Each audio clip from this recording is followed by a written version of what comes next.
Remembrance Day is a memorial day observed in Commonwealth of Nations member states since the end of the First World War to remember the members of their armed forces who have died in the line of duty. Following a tradition inaugurated by King George V in 1919, the day is also marked by war remembrances in many non-Commonwealth countries. Remembrance Day is observed on November 11 in most countries to recall the end of hostilities of World War I on that date in 1918. Hostilities formally ended at the 11th hour of the 11th day of the 11th month, in accordance with the armistice signed by representatives of Germany and the Entente between 5:12 and 5:20 that morning.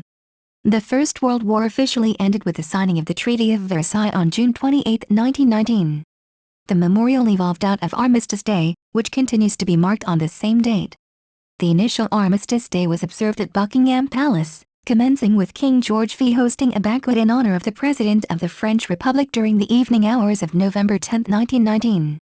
The first official Armistice Day was subsequently held on the grounds of Buckingham Palace the following morning.